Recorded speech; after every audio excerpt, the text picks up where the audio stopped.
Hi guys, good morning, and bonus vlog lang ito. Um, ito yung vlog na tungkol sa mga na-experience ko na sikat daw at feeling sikat.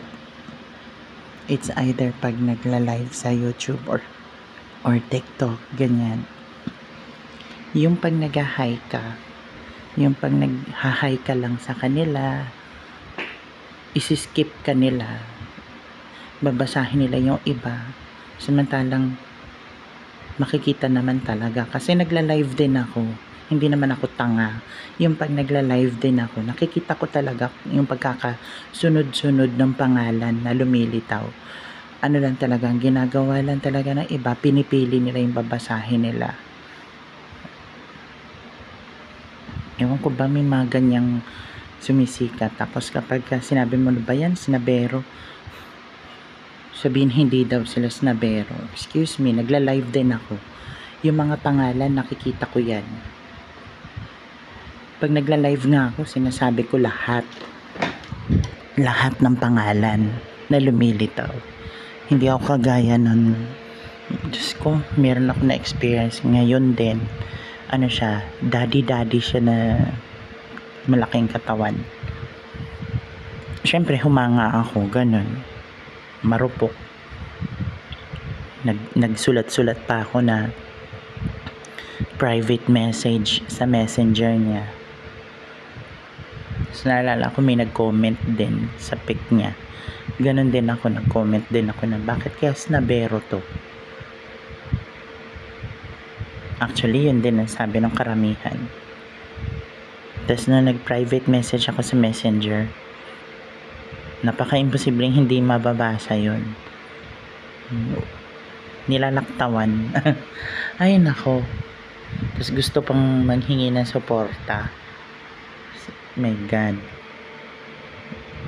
Hindi niya alam, nakabangga siya ng isang YouTuber na gaya ko, na kahit ganun pa man,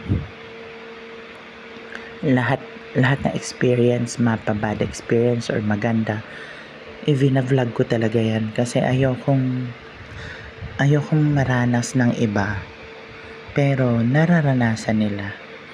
Kaya kayo kung comment kayo sa mga nagla-live, huwag na lang, sasaktan lang kayo kasi hindi sila kagaya nung pag nagla-live ako, nakikita ko lahat ng pangalan, pwera biro yan. Kasi may nagsabi sa akin yan dati sa TikTok, sabi niya, maliit lang kasi yung pangalan mo, nalilitaw, ganyan, ganyan, kasi hindi ka nagbibigay ng flowers, ganyan.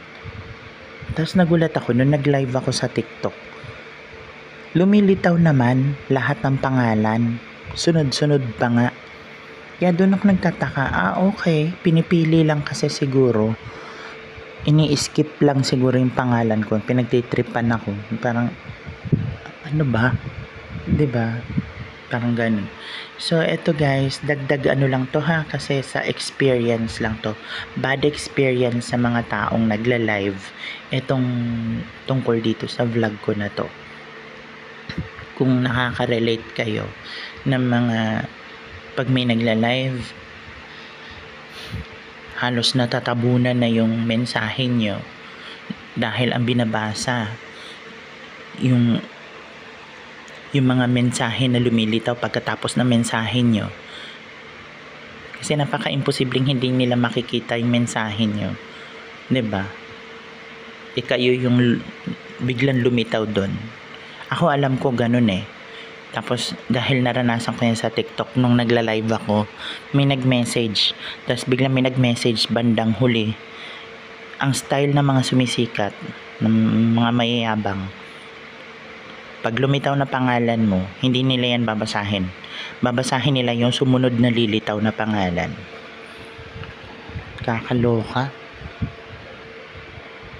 Anyway, Ang update naman kay Afam, very busy siya ngayon kasi dumating yung mga anak niya. Yun lang.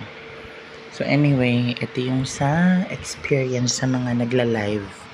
Ayan, umaga na. Magre-ready na ako para sa work.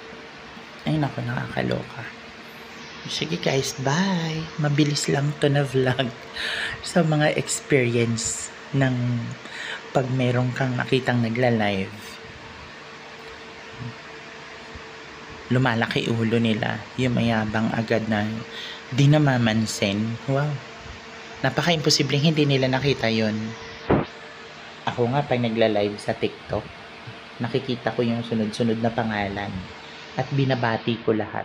Never ako nag-skip ng tao. Never ako nag-ano ng isang tao na hindi ko binate. Ayan, sige, bye!